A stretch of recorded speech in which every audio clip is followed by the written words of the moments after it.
Olá, estamos chegando com o programa que leva até você as iniciativas empreendedoras, os resultados e prospecções das companhias listadas no mercado brasileiro. E no BMC Business de hoje nós vamos bater um papo com o Danilo Cadeira, que é Head de Relações com Investidores da Minerva Foods, uma companhia brasileira que atua no setor de produção e comercialização de carnes in natura e derivados, além de exportação de gado vivo e processamento de carnes. A Minerva está entre as melhores empresas do agronegócio brasileiro e é a maior exportadora de carne bovina da América do Sul. Ao longo de sua história, a empresa cumpriu um relevante papel no crescimento da indústria de carne bovina brasileira e atualmente, além de estar consolidada como um dos maiores players globais de exportação de carne bovina, já é possível encontrar os seus produtos em mais de 100 países por conta de uma estratégia de exportação que fez a Minerva Foods conquistar uma relevante presença no mercado mundial de proteína animal. Uma trajetória que nós vamos conhecer melhor a partir de agora.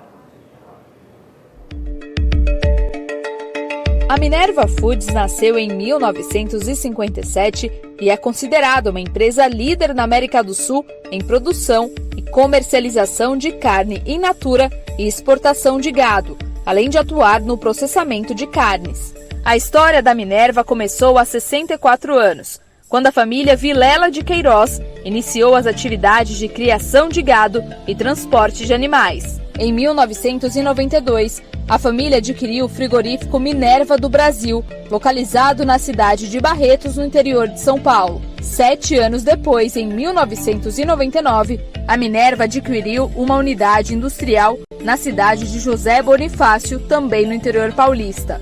Em 2003, começou a operação de exportação de gado vivo no estado do Pará. De lá para cá, a companhia anunciou operações em vários estados do país, chegando em Goiás, Mato Grosso do Sul, Tocantins, Rondônia, Santa Catarina, Distrito Federal, Minas Gerais e Ceará. E para expandir ainda mais os negócios, em 2008 a Minerva adquiriu a primeira unidade no exterior, na cidade de Assunção, no Paraguai. Hoje, além do Brasil, as unidades de processamento e os centros de distribuição da Minerva estão localizados na Argentina, no Chile, na Colômbia, no Paraguai e no Uruguai. A Minerva Foods investe diariamente na modernização de suas unidades industriais, realiza aquisições estratégicas e mantém portfólio amplo e personalizado de produtos de qualidade, com uma logística de distribuição integrada e eficiente. E foi no ano de 2007 que a Minerva abriu seu IPO na Bolsa de Valores.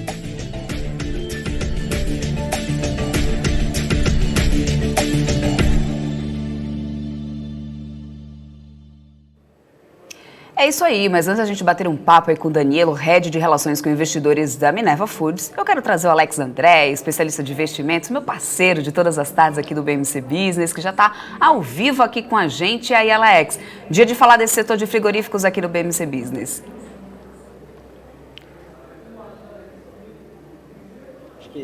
Eu não estou conseguindo ouvir o áudio do Alex. Alex, não sei se você que está mutado aí, eu vou pedir para o pessoal da minha produção dar uma conferida. Consegue me ouvir, Alex? Tá tudo certo. Agora eu te ouço. Tudo certinho? Agora sim, tudo certinho. Vamos lá. Então, o setor de frigorífico, Débora, acho que não tem uma grande novidade, né? Um setor que vem sendo muito beneficiado ao longo desse ano.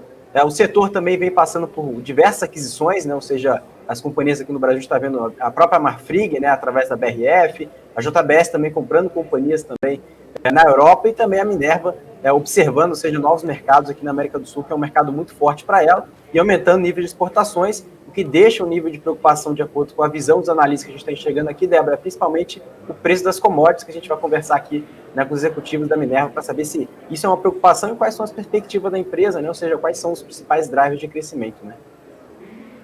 Combinadíssimo. Então é isso aí, Alex. A gente ainda vai também falar de mais resultados da última temporada de balanços aqui do setor, hoje também trazendo os números de Marfrig e JBS, para que vocês possam, né, conhecer mais desses cases aí da B3. Mas antes, para a gente entender melhor os números da Minerva, saber também mais sobre os próximos passos da companhia, vamos conversar ao vivo com o Danilo Cadeira, que é Head de Relações com Investidores aqui da companhia, da Minerva Foods, já está aqui ao vivo com a gente. Seja muito bem-vindo aqui ao BMC Business, Danilo. Esse espaço aqui serve justamente para poder a gente estreitar os laços aí das companhias com os investidores. Então vamos lá, vamos bater esse papo aqui hoje. Obrigado, Débora. Boa tarde, pessoal. Enfim, obrigado pela oportunidade. Estou à disposição aí para ajudar vocês e todo mundo que está acompanhando da melhor maneira possível sobre a companhia e sobre a indústria. E sobre o setor, exatamente. Bom, para poder entender um pouco mais sobre a atuação de Minerva primeiro no mercado, né? Explica para a gente qual que é o segmento mais lucrativo da companhia, qual que é a área de atuação e como que é o modelo de negócio de vocês atualmente. O modelo de negócios da Minerva ele é bastante claro, né? Nós somos uma produtora e uma companhia essencialmente focada na exportação de carne bovina, né? A Minerva ela trabalha com uma proteína só, que é a proteína bovina, né? E o nosso grande foco é no mercado internacional, é no mercado de exportações. Esse foco ele vem desde a criação da companhia da década de 90, com a aquisição da primeira unidade em Barretos, né? E desde então a companhia ela se consolida na América do Sul, né? Nossa plataforma de operações é consolidada aqui no continente sul-americano, então nós temos operações, como o vídeo explicou bem, Brasil, Argentina, Paraguai, Uruguai, Colômbia, e com um foco essencial na exportação. Hoje, aproximadamente 70% a 75% da nossa receita.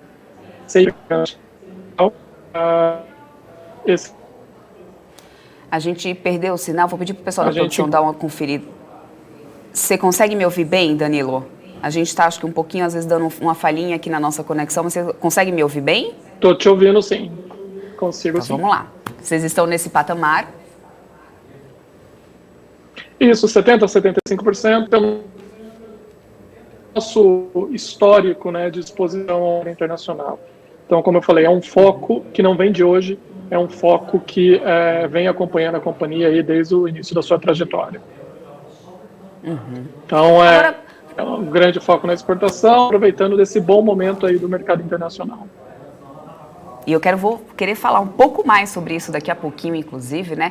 Mas antes, eu queria comentar um pouco sobre esse resultado do primeiro trimestre de vocês, né? Que apesar de todo um cenário adverso, de pressão nos custos de produção, vocês tiveram bons números, né? Mas o mercado tinha um certo receio de como viria esse resultado por causa do preço da arroba do boi gordo, né?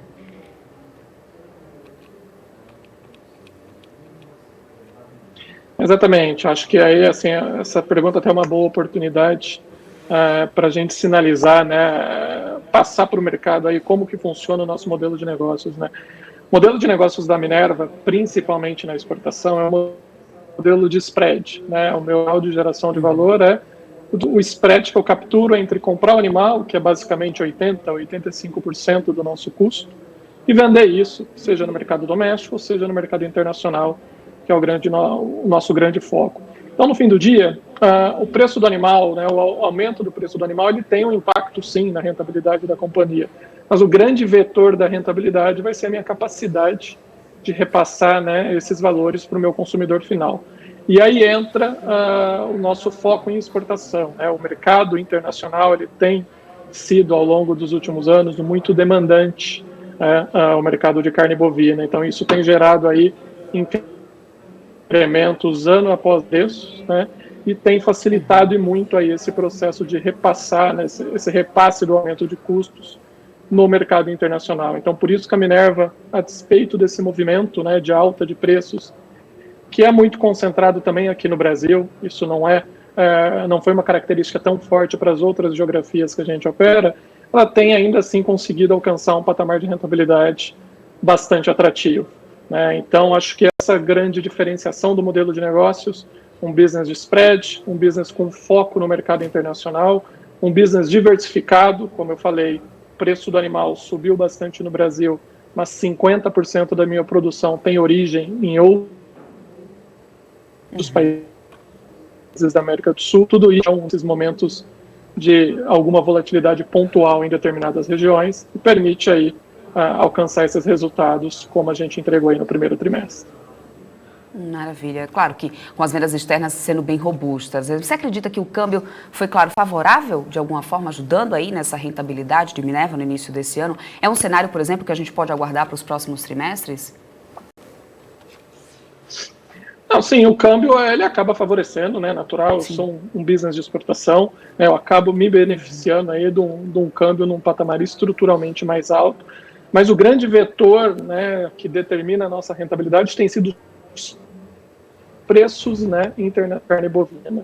O câmbio é um fator adicional, né? Mas os preços em moeda forte, os preços em dólares de carne bovina, se a gente for olhar os últimos trimestres, eles têm batido recorde atrás do recorde aí de all-time high, por conta de uma disfuncionalidade que a gente tem no mercado, né? A gente passa hoje por um momento no mercado internacional com a oferta de proteína animal, especialmente de carne bovina, muito apertada, muito restrita.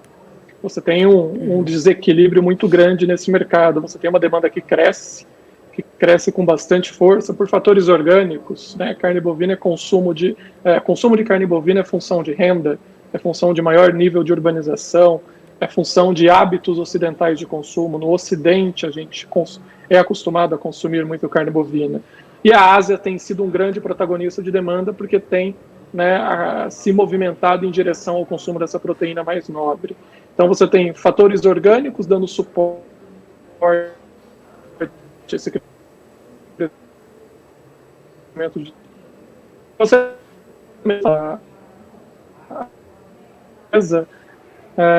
é um vetor bastante forte aí de consumo. Uhum. Falando agora sobre esse prolongamento da pandemia, né? Acredita que mesmo com isso, 2021 ainda será um ano de forte geração de valor para os acionistas da Minerva Foods? Sim, a gente tem bastante convicção disso, especialmente aí, como eu falei, é uma companhia com foco nas exportações, um mercado internacional muito atrativo, ainda muito forte.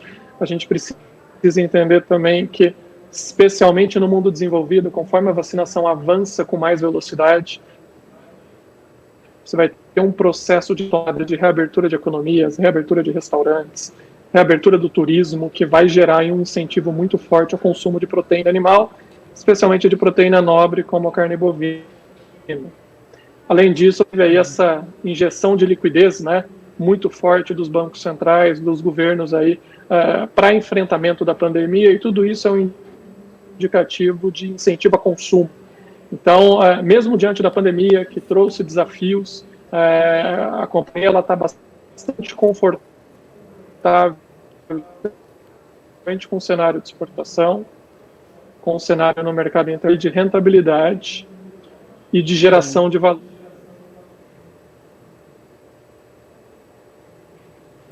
Oi, Danilo, me ouve?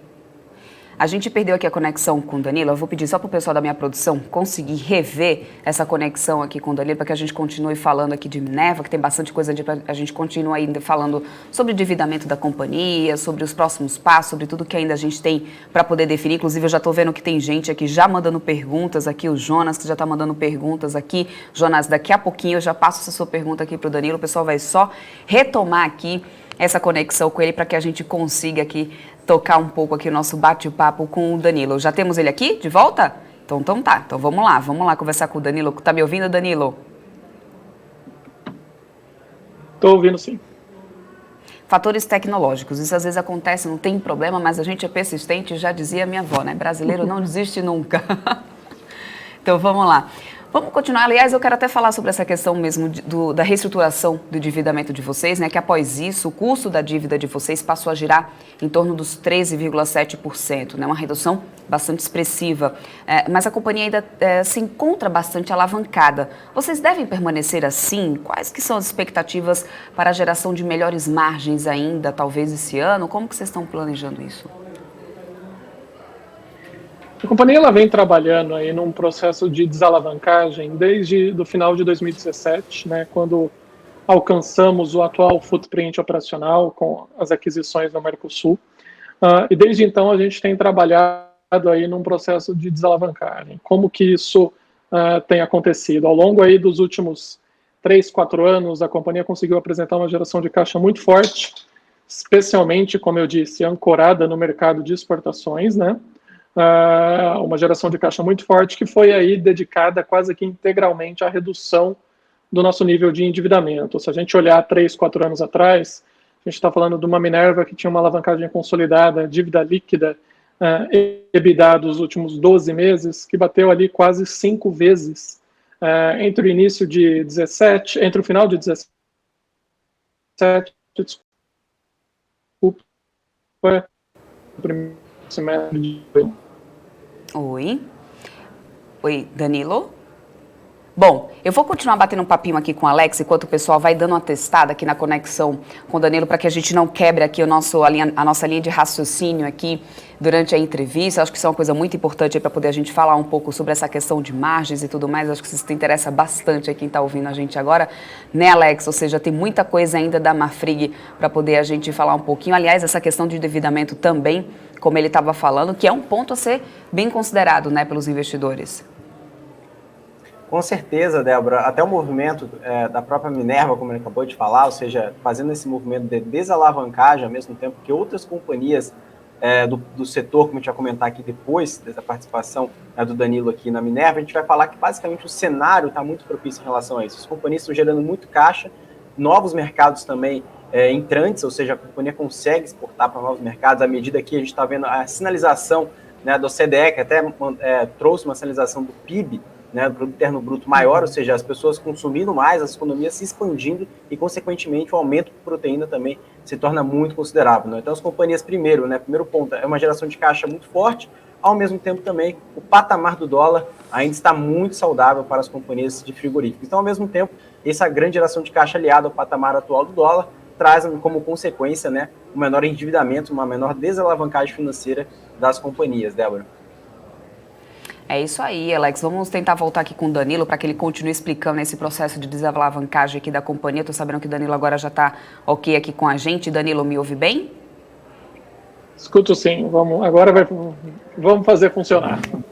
Maravilha, vamos lá. Pode continuar falando aí um pouquinho sobre esse processo de desalavancagem que você vinha falando também, expectativas aí para melhor geração de margem, como que vocês estão aí planejando? Então, como eu falei, a gente vem trabalhando nesse processo de redução da alavancagem aí ao longo dos últimos 3 ou 4 anos, né, desde alcançar o footprint operacional hoje. A companhia consolidou o mercado lá atrás, se preparou, desenhou a sua estratégia operacional na América do Sul, e desde então o processo é de desalavancagem. Né? A gente vem se beneficiando por um mercado internacional bastante forte, né, como eu sinalizei, o nosso foco na exportação, um mercado internacional bastante forte é um benefício para esse processo. A companhia tem gerado bastante caixa. O primeiro trimestre foi o 14º trimestre consecutivo de geração de caixa para a Minerva, e isso tem contribuído aí para esse processo de desalavancagem. Hoje, a companhia aí entregou uma alavancagem dívida líquida EBITDA ao redor de 2,4 vezes, é um dos menores níveis da história da Minerva, e é um nível muito importante porque ele tem uma correlação direta com a nossa política de dividendos.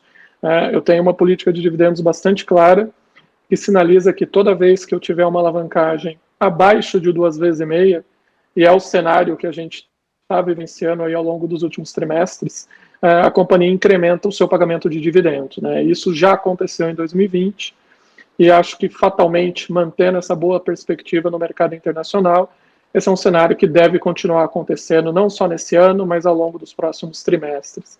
A companhia ela tem uma estratégia muito clara de se posicionar como grande player exportador aqui via América do Sul. Nós já somos isso hoje, né?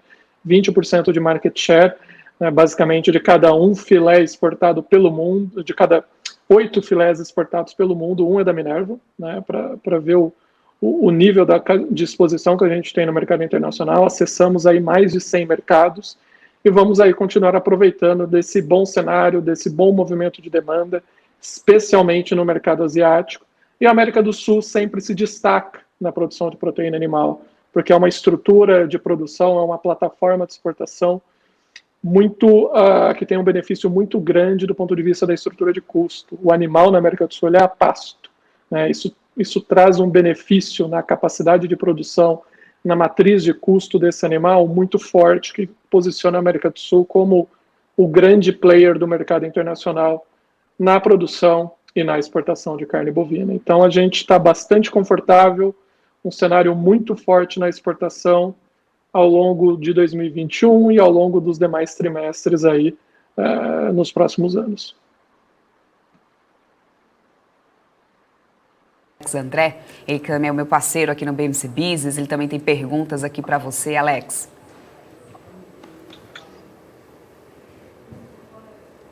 Até você aqui. O Alex, você está com o microfone. Agora sim, pode falar, Alex. Agora sim? Vamos lá. O microfone está meio atrasado hoje. Vamos lá. Primeiro aqui eu tenho uma pergunta para falar um pouquinho sobre a questão da Marfrig com a BRF, né? Então, recentemente viu esse movimento, né? A Marfrig fechar a compra de 24,23% da BRF e foi divulgado que também eles fizeram propostas, né, para a Minerva, inclusive que vocês, né, da companhia não aceitaram. Existe uma possibilidade, né, ou seja, de alguma negociação para esse tipo, ou seja, não que seja da Marfrig, mas seja de outro player? Tem algum M&A, né, também acontecendo, tanto de outro player para a Minerva, mas vocês também olhando o mercado, ou seja, vocês consideram que tem sinergia ao longo desse ano para alguma possível aquisição, tanto aqui no Brasil quanto no exterior, como outros players estão fazendo?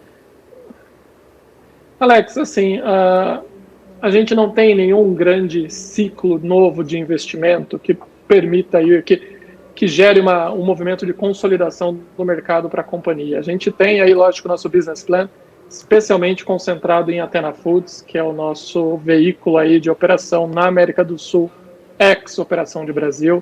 A gente até anunciou, a companhia até anunciou no começo do ano aí uma JV para explorar as oportunidades no mercado da Austrália, né? Então, hoje eu opero na América do Sul. O mercado da Austrália é um produtor bastante relevante. A Oceania é o segundo maior exportador global.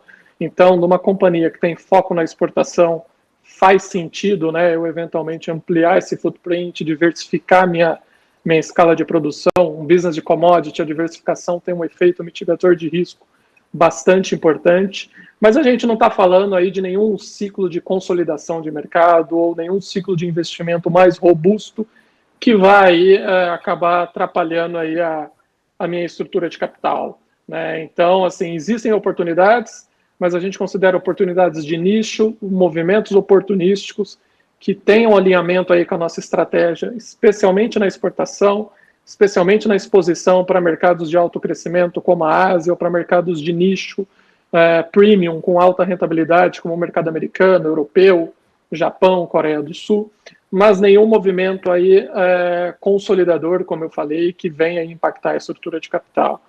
Então, pode acontecer investimentos, movimentos de M&A, mas muito oportunísticos.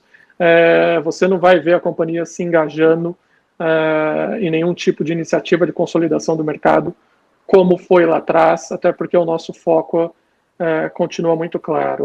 A companhia foi desalavancada, então o nosso foco continua, nosso foco estratégico, né, muito bem alicerçado em se posicionar cada vez mais de maneira mais sólida no mercado internacional e gerar valor para o acionista, como a gente tem feito aí ao longo dos últimos trimestres.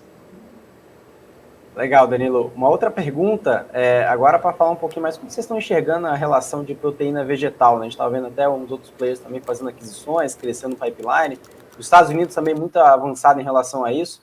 Como você enxerga o futuro, ou seja, da sociedade mesmo, né, consumindo esse tipo de proteína, e como vocês estão se posicionando em relação a isso?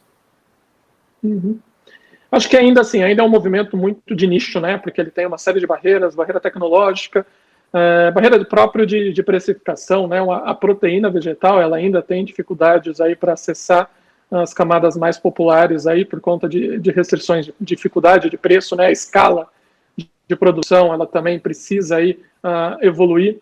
Acho que são oportunidades que devem se materializar naturalmente com a evolução tecnológica, com o passar dos anos. A Minerva tem se posicionado nesse contexto. Para você ter uma ideia, a gente tem desde o final do ano passado um investimento numa startup na Califórnia que chama Clara Foods. É uma startup que ela tem um foco na proteína mais básica, na proteína animal mais básica, que é o ovo, né? Quando a gente fala proteína animal, é muito comum, principalmente no contexto atual, o pessoal pensar naquele filé de carne vegetal, ou enfim, naquele pedaço de bacon feito aí de algum tipo de proteína aí, não animal. Mas o ovo é a proteína, né, animal mais básica, né, com origem aí na galinha, e a gente tem aí se posicionado, né, fez esse investimento na Clara Foods procurando se posicionar nesse mercado, né, para dar aí passos iniciais nesse movimento. Mas a gente acha, como eu te falei, que especialmente no curto prazo tem uma série de barreiras a serem quebradas, Existe uma oportunidade, sim, de médio e longo prazo, a companhia está atenta a isso. O investimento da Clara Foods sinaliza esse passo inicial, mas ainda é um movimento muito nichado para determinados segmentos da sociedade, ainda sem uma capacidade de gerar escala, pelo menos agora no curto prazo. Muito obrigado, Danilo, pela participação. Vou deixar aqui para a Débora agora mandar as perguntas. Vamos lá, vamos tocando por aqui. Danila, que eu vi hoje, inclusive, que foi divulgado na mídia que a Minerva Foods está com 30 vagas de emprego aí abertas por diversas áreas e postos aí de todo o país. Isso faz parte de algum plano de expansão de vocês? Não, acho que isso reflete o bom momento da indústria, né? Como eu falei, nós somos uma empresa exportadora, o bom momento no mercado internacional, e esse bom momento ele vem crescendo aí conforme o avanço do ano, né? Como eu falei, principalmente no mundo desenvolvido, Estados Unidos, Europa e parte da Ásia, com o processo de vacinação já muito adiantado, as coisas começam a voltar à normalidade, né? Você começa a ter aí maior incentivo a consumo de alimentos, as economias se reabrindo, o turismo voltando a acontecer. Isso tem repercutido na exportação de proteína animal. Então, isso reflete um movimento de demanda internacional muito forte, que é o nosso grande foco, e a companhia aí tem avançado, né, tem caminhado com um nível de operação um pouco mais elevado para atender essa demanda que vem crescendo. Esse bom momento externo aí que você tem ressaltado para a gente aqui bastante, né? Inclusive tem sido usado aí também como uma estratégia para compensar um pouco, porque a gente tem visto aí uma queda, né, nas vendas de carne bovina, pelo menos no mercado interno, devido a essa alta dos preços, né? Então, mais do que em boa hora isso, a gente pode dizer assim? O mercado doméstico ele passa por um cenário um pouco diferente, né? De novo, se eu voltar lá atrás, o que é consumo de carne bovina? É função de renda.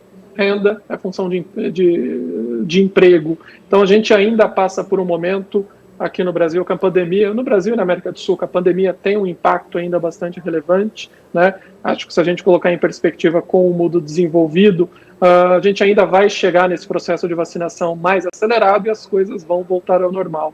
Mas, no momento, existe um pouco essa dicotomia. O mercado internacional, alguns passos à frente, mais avançado nesse processo de retomada da economia, enquanto no caso do Brasil, acho que isso deve acontecer muito mais entre terceiro e quarto trimestre, quando aí sim a gente pode ter um cenário quase como uma tempestade perfeita, né? Uma retomada global, mercados desenvolvidos, mercados em desenvolvimento. Os bancos centrais injetaram liquidez até como modo de enfrentamento da pandemia. Então, você tem um incentivo a consumo, especialmente de alimentos, muito forte, e aí você deve ter um cenário um pouco mais completo, com um movimento de demanda forte, tanto lá fora, como também no mercado doméstico.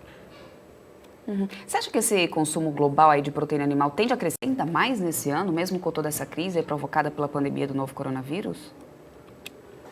O de carne bovina, sim. A gente precisa lembrar que carne bovina é uma fração, né, do consumo de proteína animal. A grande proteína consumida no mundo é a carne de porco, né? Mas o consumo de carne bovina, sim, ele tem um movimento aí de crescimento, especialmente nos países asiáticos, né? A Ásia ela passa por um movimento peculiar que é relativo a um choque de oferta da proteína de porco, que é justamente a mais consumida em função da gripe suína africana. Esse movimento aí dizimou o rebanho de porcos da China, que é basicamente metade do rebanho global. Isso vem impactando aí essa transferência de consumo de carne de porco para outras proteínas, o que beneficia muito a carne bovina, porque a gente está falando de proteínas aí vermelhas, né? Porco e bovino têm grandes similaridades. Então a gente tem acompanhado esse crescimento, especialmente na Ásia. E esse ano, mesmo em função da pandemia, mesmo com esse cenário de restrição global de renda, a gente deve ver sim um incremento de consumo de proteína bovina, especialmente no mercado asiático e aí em particular no mercado chinês, que hoje é o grande importador global, é o maior importador global de proteína bovina e tem sido o grande vetor dessa indústria. Uhum.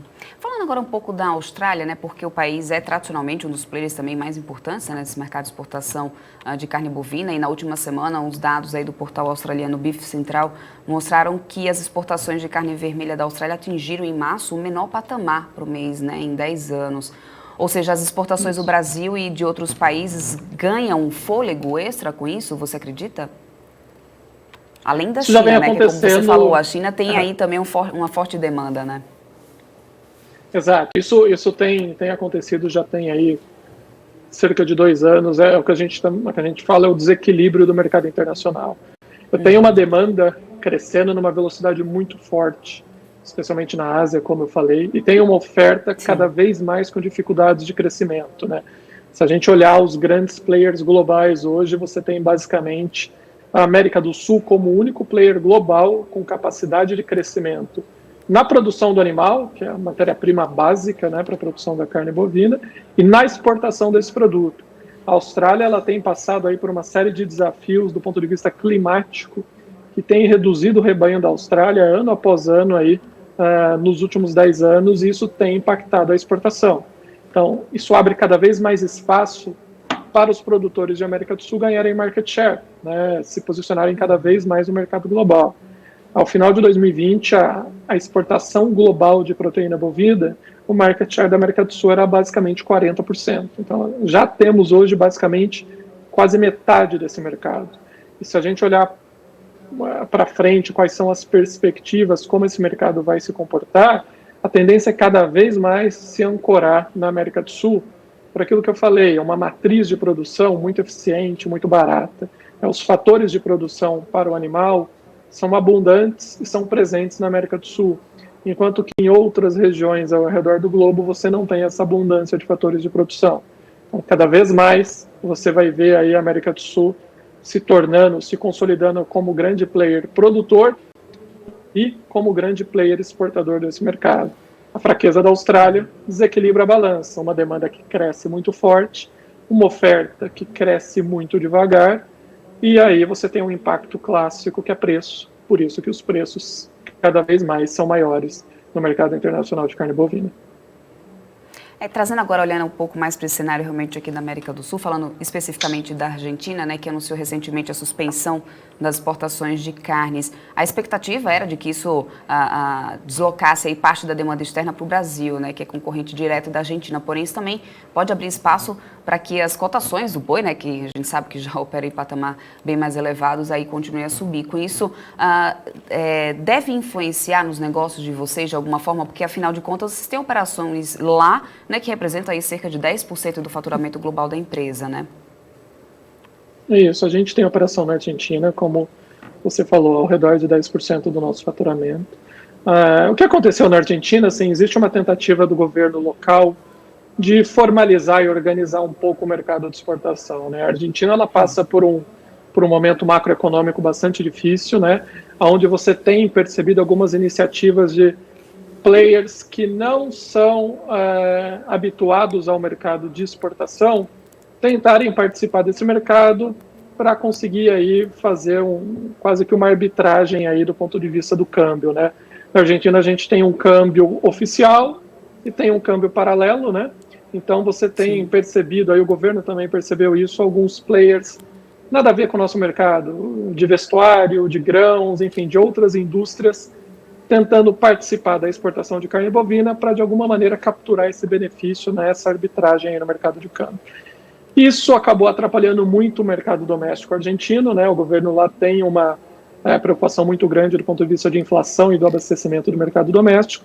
Eles tomaram a iniciativa aí de normatizar um pouco o mercado de exportação, uma medida muito básica que foi tomada, por exemplo, você só pode exportar se você tiver uma planta frigorífica, o que parece básico, mas não era o que acontecia lá, porque você tinha alguns players operando como trading, né, capturando a produção que ficaria no mercado doméstico e vendendo lá fora e distorcendo o mercado.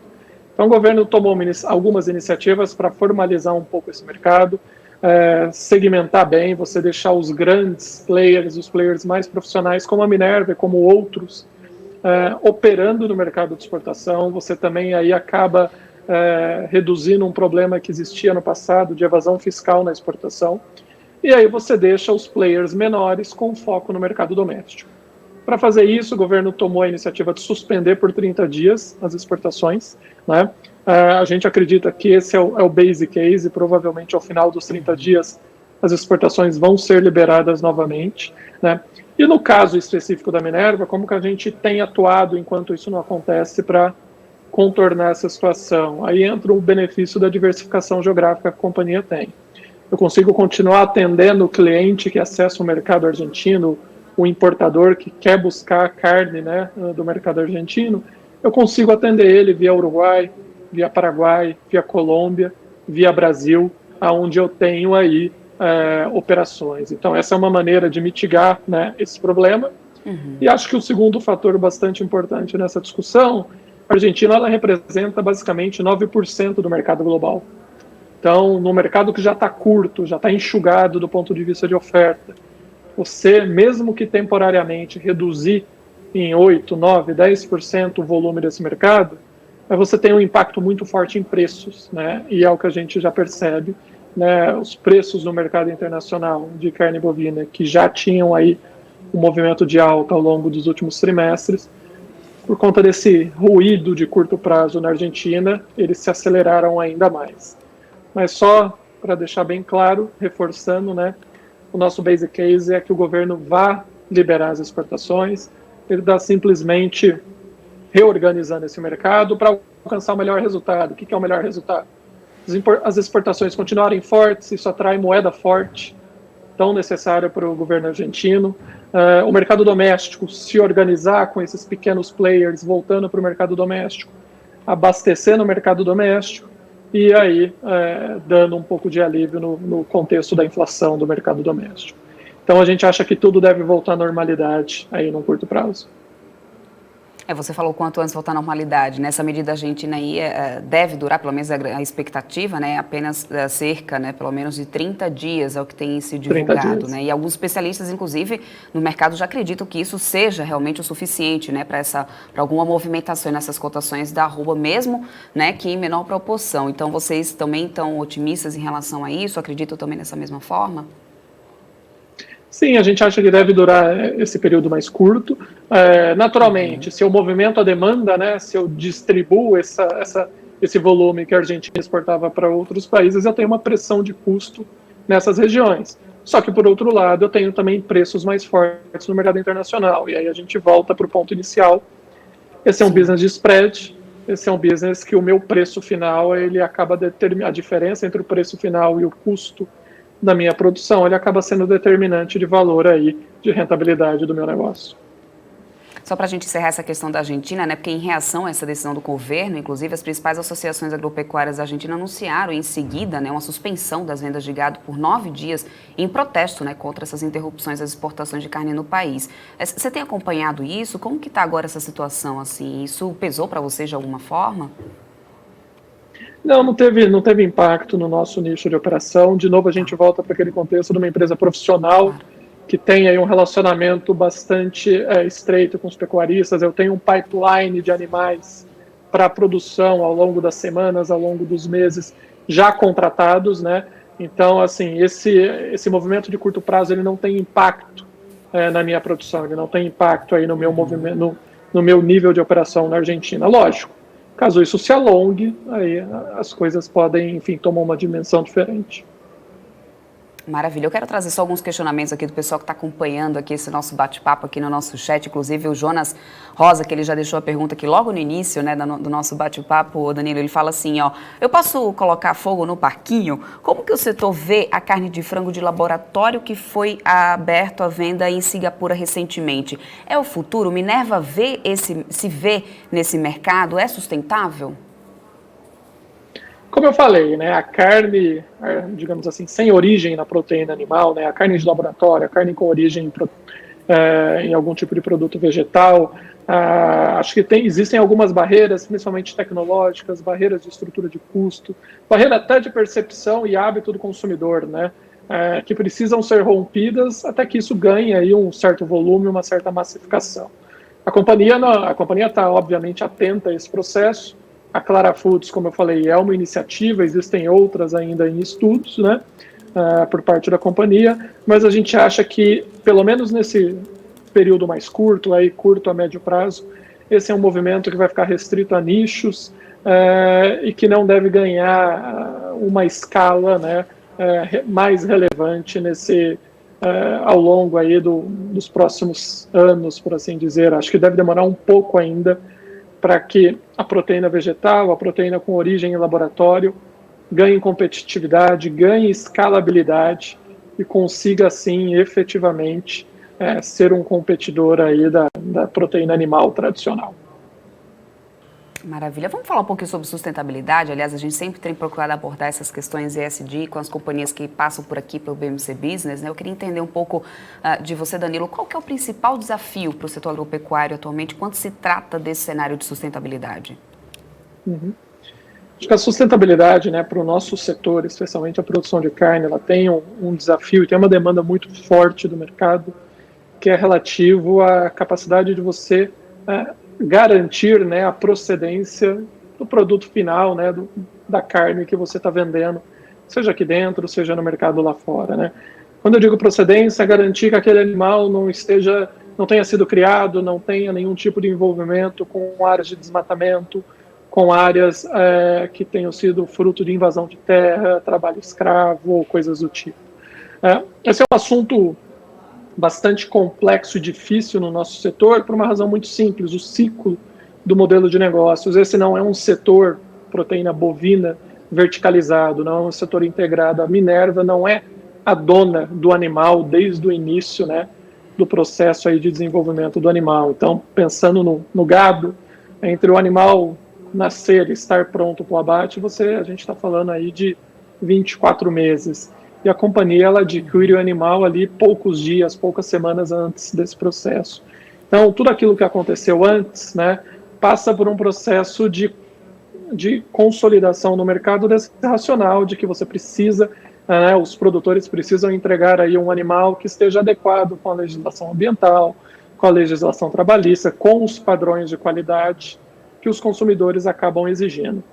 No nosso caso, em particular, eu volto para aquele destaque que a Minerva é um player com foco na exportação. 70% a 75% da produção, historicamente, vai para fora. Quando a gente fala do produto que vai para exportação, a gente fala de um produto que tem barreiras e critérios sanitários bastante altos, né? Então, eu tenho aí uma série de exigências sanitárias, ambientais e de qualidades que são bastante altos dos diversos clientes que eu tenho no mercado internacional. Então, isso força a companhia, né, a cada vez mais ter um cuidado muito forte, né, com a procedência desses animais, com uma série de políticas e iniciativas garantindo a rastreabilidade desse animal, garantindo que o produto que eu estou entregando lá na ponta não tem nenhum tipo de envolvimento com desmatamento, com trabalho escravo, com invasão de terras indígenas e coisas do tipo. E estar posicionado no mercado internacional é um grande selo para isso, porque é um mercado muito mais restrito, é um mercado que tem uma demanda muito mais aguçada em relação a esses critérios. E a gente tem tido aí uma série de iniciativas ao longo dos anos, né, com foco em sustentabilidade. Eu acho que essa conexão, o meu modelo de negócios exige isso, mas ter esse foco também me abre outras oportunidades de negócio, especialmente no mercado internacional. E como que evoluiu na Minerva, né, essa importância da área de sustentabilidade? Você me falou aí que tem várias ações, tudo que vocês têm feito aí nos últimos anos. Pelo menos nos últimos 10 anos, como que tem evoluído essa importância da sustentabilidade? Que ações são essas? Por exemplo, a gente anunciou recentemente aí alguns targets, né, relacionados à sustentabilidade no curto, no médio e no longo prazo. Então, targets que são relacionados à redução de carbono, a tornar a companhia carbono neutro, né, ao longo dos próximos anos, targets relativos a ampliar o nosso processo de rastreabilidade, não apenas no Brasil, em todos os mercados onde a gente opera. Então, assim, eu estou garantindo aos meus consumidores que basicamente 100% da minha produção é rastreável, que 100% da minha produção está adequada à legislação ambiental. Uma série de iniciativas de bem-estar animal. Bem-estar animal, ela tem uma conexão muito grande com qualidade, né? O manejo do animal, ele tem uma correlação muito forte com o pH, né, da carne do produto final. E isso é um indicador muito forte de de qualidade, no mercado internacional. Então, a companhia tem tido uma série de iniciativas. A gente tem uma área de sustentabilidade há mais de 10 anos dentro da Minerva. A gente tem um parceiro muito importante, né, o IFC, que é conectado aí ao Banco Mundial. A Minerva Foods, ela é o único player no setor de proteína animal em todo o continente que tem o IFC como acionista e também como debt holder. O IFC ele tem aí uma série de exigências quanto a padrões de sustentabilidade que só quando as companhias entregam ou alcançam esses padrões, essas exigências do IFC, elas acabam se tornando elegíveis aí para o investimento do Banco Mundial. No caso da Minerva, eles são nossos parceiros aí já tem mais de 5 anos. Então, algumas iniciativas têm acontecido e novas, né? A gente tem caminhado com novas iniciativas, como esses targets, né? Esse compromisso aí da sustentabilidade da Minerva para os próximos anos. Perfeito. Eu quero trazer o Alex André aqui só para mais uma pergunta, para a gente se caminhando aqui para o final desse nosso bate-papo. Alex. Danilo, obrigado aí pela participação. A última pergunta é basicamente uma notícia que até saiu hoje, Débora, sobre a JBS, né, que suspendeu as operações na Austrália após um ataque hacker, né? Eu queria perguntar para você, Danilo, quais são as iniciativas, né, da companhia em tecnologia, enfim, nesse tipo de esforço para evitar, né, ou seja, um ataque hacker e, ao mesmo tempo, também digitalizar o processo e trazer isso de forma mais eficiente, né?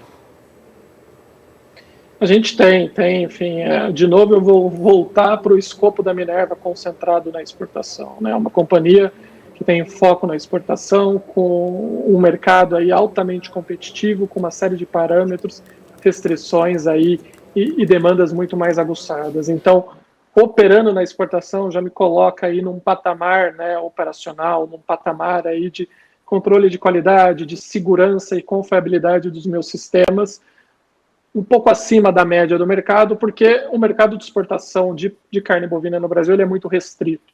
São poucos os players que participam desse mercado por conta dessa série de exigências.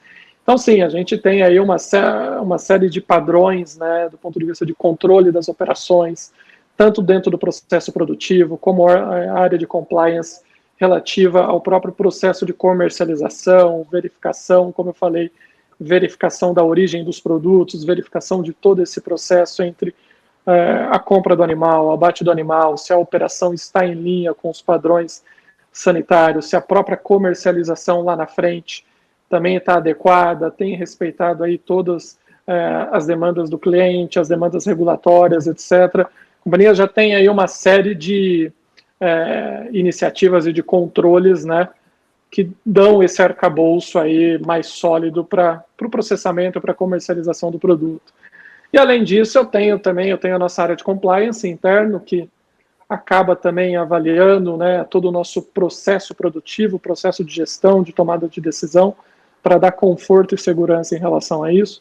A gente tem também uma área de inovação dentro da companhia, que procura também estar sempre bem antenada aí às oportunidades, tanto comerciais, como sob a ótica de produção, né, onde eu posso me posicionar e de que maneira eu posso me posicionar ou mudar um pouco o meu processo para maximizar a rentabilidade, reduzir risco. Enfim, a companhia tem um arcabouço bem robusto de ferramentas, tanto de controle, como de gestão de risco, como também para buscar aí, para ter um maior leque de oportunidades em busca de uma maior rentabilidade no mercado internacional. Muito obrigado, Danilo. Débora. Maravilha, Alex. Eu também quero agradecer bastante aqui a tua participação com a gente, Danilo. Eu espero que você tenha também, né, conseguido abordar assim, os vários pontos que seriam interessantes aqui para a Minerva, assim como a gente também já, claro, agradece e deixa o espaço aberto para vocês aqui. O BMC Business está aqui, como eu te falei logo no início, para poder estreitar aqui os laços, né, dos investidores com as companhias. Então, sempre quando tiver também alguma novidade por aí também, é só avisar para a gente. Débora, tem um espaço aí no BMC Business, com certeza vocês terão, né, para poder bater esse papo direto, dar oportunidade do pessoal também fazer perguntas aqui para vocês e a gente conseguir, né, aproximar cada vez mais aí, trazer um pouco mais do que apenas o óbvio que a gente às vezes está acostumado a ver nesses relatórios, né, Danilo? Então seja sempre muito bem-vindo por aqui. Eu que agradeço, Débora, agradeço a você, agradeço ao Alex e também coloco a Minerva à disposição, todo o time de RI à disposição aí de vocês, os telespectadores, enfim, o pessoal quiser entender um pouco mais sobre a companhia, sobre a indústria, a gente está mais do que à disposição para ajudar. Obrigado. Obrigada a você e até uma próxima, então. E esse foi o Danilo Cabreira, Head de Relações com Investidores da Minerva Foods. Um ótimo papo aí sobre a companhia que tem prometido gerar valor, mais ainda, né, aos acionistas, aos investidores ao longo de todo esse ano. E a gente vai ficar aqui acompanhando tudo de perto. Estamos aqui sempre aguardando aqui por qualquer outra novidade aí da Minerva, ficaremos de olho. É isso aí, agora vamos bater um papo sobre o setor e também, claro, um pouco mais sobre Minerva, né? Vamos conversar com o estrategista de investimentos, Ricardo Schweitzer, que já está aqui também ao vivo com a gente. Tudo bem, Ricardo? Seja sempre muito bem-vindo. Bem-vindo aqui ao BMC Business. Acho que é a primeira vez que você está passando por aqui conosco, estreando aqui nesse nosso horário aqui da programação da tarde. Não sei se você conseguiu, né, acompanhar um pouquinho do nosso papo aí com Minerva, mas eu queria falar um pouquinho desse primeiro trimestre da Minerva com você, né? O mercado tinha aí esse receio, né? Até como eu comentei junto com o Danilo, né? Tinha um receio de como viria esse resultado por causa desse preço da arroba do boi gordo, né? Acha que isso ainda pode impactar de alguma forma lá na frente nos números dos próximos trimestres das companhias? Como que você tem visto aí, Minerva? Seja bem-vindo. Muito boa tarde, Débora. Em primeiro lugar, muito obrigado pelo convite. Sim, é a primeira vez aqui nesse espaço, embora eu já tenha conversado com vocês em outras ocasiões, em outros quadros de vocês. É sempre um prazer conversar com todos vocês. Eu acompanhei o final somente do papo que você estava tendo com o Danilo, mas em linhas gerais, a minha percepção é a seguinte: o mercado vinha bastante preocupado, sim, com a possibilidade de compressão de margens operacionais de todos os frigoríficos, inclusive Minerva, nessa virada de 2020 para 2021, por conta da sucessiva evolução de preço que a gente tem visto na arroba do boi, no Brasil, né, no nosso mercado doméstico especificamente. Eu acho que os números do Minerva no primeiro trimestre, eles serviram muito bem para demonstrar algumas coisas. A primeira delas este é um negócio fundamentalmente de spreads, ou seja, se o preço do boi se eleva, a grande tendência que nós vemos nos frigoríficos é efetivamente de continuarem conseguindo repassar isso no preço final, né? A capacidade de pass-through, né, que a gente chama esse tipo de movimento, de repasse ao preço final dos custos da principal matéria-prima, do principal insumo, é bastante forte nessa indústria. Basicamente, os consumidores acabam, no final das contas, pagando o preço do boi vivo, mais o custo associado ao processamento, né? Ou seja, adquire, vamos lá, corta, separa a carcaça, etc. e tal, separa nas partes que tem interesse comercial e passa isso para frente, tá? Então, não é pelo menos para mim uma grande preocupação, uma preocupação de primeira ordem, essa questão de aumento do custo do boi versus margens dos frigoríficos. Eu acredito que a capacidade de repasse de custos é bastante elevada. Ainda por cima, eu acho que é muito importante nós termos em vista, no caso de Minerva, eu acho que isso foi muito marcante e também se estende aos demais frigoríficos, essa situação, né, esse spike de preço do boi vivo é uma coisa que nós estamos vendo no Brasil. Entretanto, quando a gente olha para essas empresas, né, e novamente usando Minerva como principal exemplo, a gente tem uma razoável diversificação geográfica. Minerva, seja através da própria marca Minerva, ou seja, da Athena Foods, está presente em grande parte dos países da América do Sul. E nesses mercados adjacentes ao Brasil, a situação relacionada a preço de boi, a relação oferta e demanda de boi vivo, ela é diferente dessa que estamos vivenciando no nosso mercado doméstico. No que se traduz? Eventualmente, se você tem um mercado um pouco mais apertado no Brasil, você tem oportunidades melhores, talvez no Paraguai, talvez na Colômbia, talvez na Argentina. A Argentina é um exemplo ruim, porque eu acho que eles estão enfrentando dificuldades também nesses momentos. Mas isso tudo mitiga de maneira substancial os impactos relacionados ao eventual aperto entre oferta e demanda em uma geografia específica. Além disso, outra questão que as pessoas sempre me perguntam muito com relação aos frigoríficos, e especificamente Minerva, é a questão do câmbio. Minerva, especificamente, tem uma estrutura de hedge cambial bastante ampla, que se traduz em uma mitigação muito grande dos efeitos positivos ou negativos do câmbio. O que significa que, no limite, os investidores nem deveriam olhar para câmbio quando olham para investimento nessas empresas. Eu acho que Minerva segue atrativo. Eu acho que, em comparação, por exemplo, a JBS e Marfrig, até mesmo por uma questão de liquidez, ele acaba sendo, em alguns momentos, deixado em um segundo plano pelos investidores. Mas eu estou muito satisfeito com os resultados operacionais, tenho na minha carteira pessoal e sigo bastante otimista com as perspectivas operacionais para eles.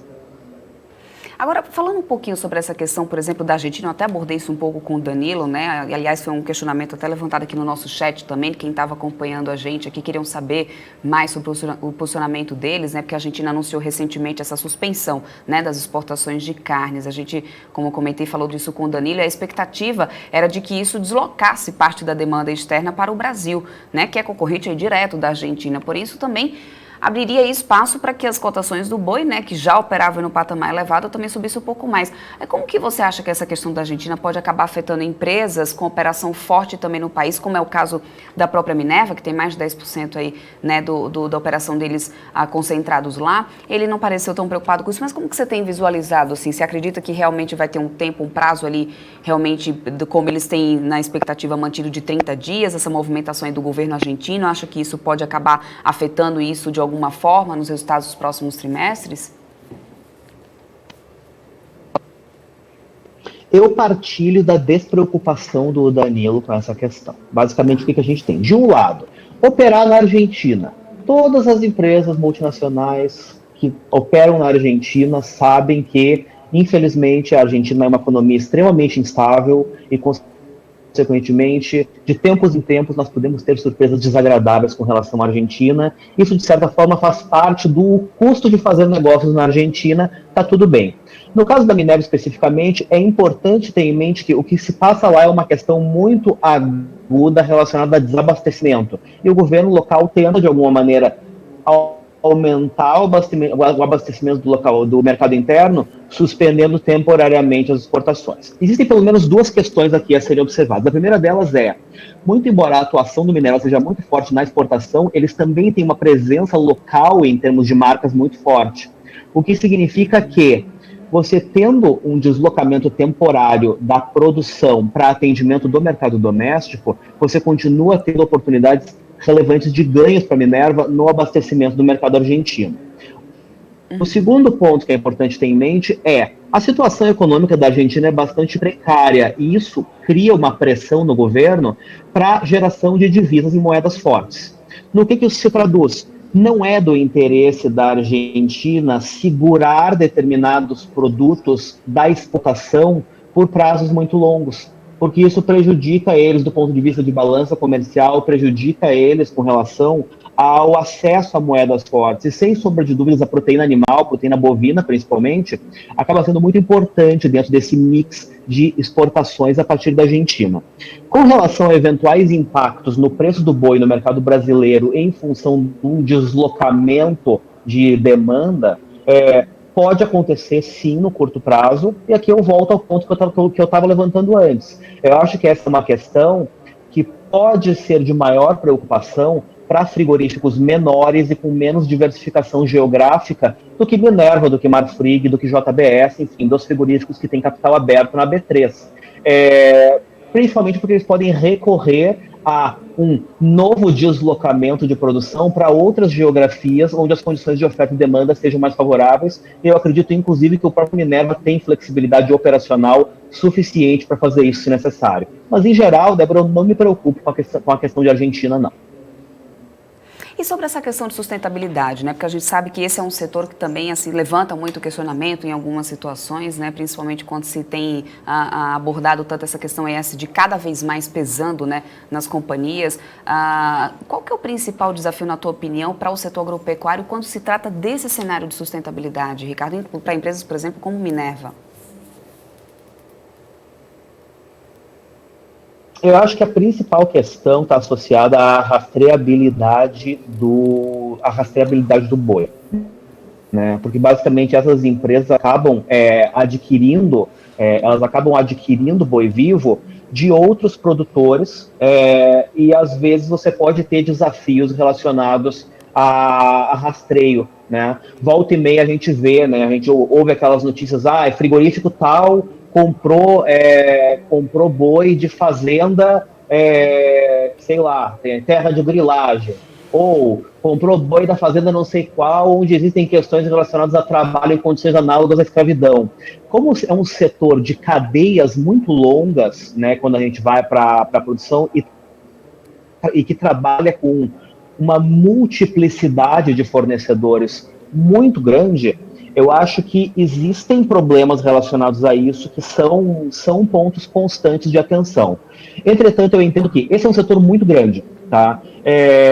Com toda certeza, as empresas de capital aberto, elas têm melhores condições de averiguar as condições da sua respectiva cadeia produtiva do que, por exemplo, os frigoríficos de mercado, tá? Então, eu acho que em um balanço de preocupações relacionadas a questões ESG, eu particularmente, como consumidor e como cidadão, eu daria um voto de confiança maior frigoríficos de maior porte, por conta da maior estrutura, da maior capacidade de lidar com os dados, da maior capacidade de efetivamente implementar em toda a sua cadeia de fornecedores controles mínimos que assegurem a sustentabilidade da operação, do que em frigoríficos de porte menor. Eu acho que as empresas grandes saem vencedoras nesse processo.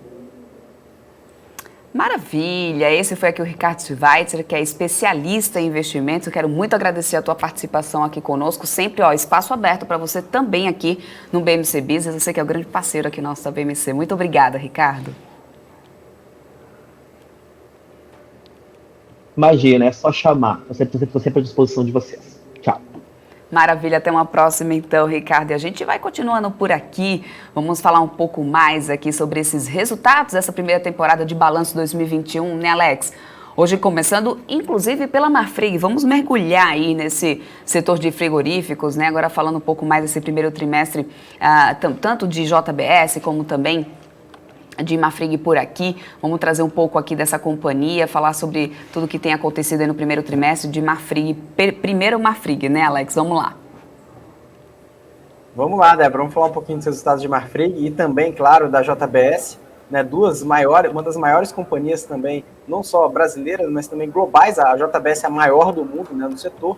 Então vale a pena para a gente entender um pouquinho do cenário, que até o Danilo falou, ou seja, qual é o cenário de proteína que ele enxerga tanto para a América do Sul e aqui no Brasil. E também a gente vai trazer um cenário mais macro, principalmente voltado aqui na Ásia e também na Europa, com a visão da JBS e também, claro, com a visão mais forte nos Estados Unidos pela Marfrig, que a gente vai comentar agora. Tá? Então vamos colocar o slide aqui na tela. Vamos lá. A gente tem os destaques aqui do primeiro trimestre de 2021 aqui da Marfrig. São diversos pontos para a gente comentar. Então no primeiro slide aqui, vamos passar aqui isso, destaques do primeiro trimestre. Né? Então a gente tem a demonstração dos resultados, né? Então a gente tem a receita líquida consolidada na Marfrig, que ultrapassa 17 bilhões de reais, uma alta de 27,7% em relação ao primeiro trimestre de 2020, e também uma receita líquida, tanto em moeda, né, ou seja, tanto em reais, crescendo muito forte, né, ou seja, um EBITDA, a gente está falando de 1,7 bilhões de reais, um EBITDA 40% superior em relação ao primeiro trimestre de 2020, e também uma margem EBITDA de quase 10%, né, 9,9%, um crescimento de 85 basis points aí em relação ao primeiro trimestre de 2020. Colocando aqui em receita e EBITDA por operação, a gente tem aqui a América do Norte, também correspondendo aqui a maior parte das exportações, e também a América do Sul também crescendo muito forte. E a América do Norte, né, uma receita de mais de 2,3 bilhões de dólares e com uma margem EBITDA de 12%,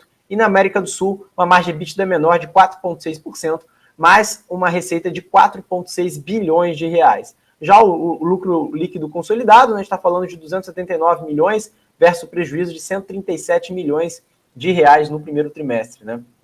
E aqui os principais pontos, para a gente começar aqui a falar um pouquinho mais sobre essa alavancagem financeira que a gente estava comentando lá sobre a Minerva. Aqui na Marfrig a gente enxerga já um custo médio da dívida de 4,66% versus 5,70% ao ano. Né? Ou seja, a companhia ela vem reduzindo o seu custo médio de endividamento, tá? E também o prazo médio do endividamento ele aumenta, ou seja, a companhia ela alonga o seu endividamento e ao mesmo tempo ela reduz, né, o custo médio da dívida. E também a alavancagem financeira, o principal ponto também que a gente estava conversando com o Danilo, lá da Minerva. Aqui na Marfrig a gente está falando de em torno de 1,68 vezes em dólar, tá? Essa alavancagem é basicamente dívida líquida por EBITDA, versus 2,84. Então olha o tamanho da desalavancagem que a companhia fez, basicamente com a maior geração de caixa e também, claro, com o dólar, né, que também foi muito favorável. E também reais, a gente estava falando aqui basicamente em 3,56 vezes no primeiro trimestre de 2020 e agora em torno de 1,76 vezes, ou seja, uma geração de caixa muito, muito forte. E agora eventos subsequentes, né, a gente está falando aqui do pagamento de dividendos, em torno de 20 centavos por ação, pago ali em 30 de abril de 2021, um programa de recompra, né, a Marfrig ela divulgou aí até 9,5 milhões de ações, ou 2,8% do free float, né, ou seja, da circulação, a partir do dia 9 de março, e também a parte aí de sustentabilidade, né, a companhia tem um avanço aí no programa Marfrig Verde, né, basicamente a Marfrig é mais bem avaliada globalmente no setor, na parte aí de sustentabilidade, né, então basicamente tem a parte de Plant Plus Foods, né, ou seja, a constituição do corpo diretivo e também a contratação do senhor John Pinto para a cargo de CEO dessa companhia, que também traz aí novas iniciativas, principalmente nessa parte aí de proteína vegetal, como a gente está observando no setor, esse movimento, né, de consolidação. No próximo slide, a gente vai falar aqui um pouquinho mais sobre a operação da América do Norte, né, que também é muito forte, né, a relação aqui da unidade da National Beef.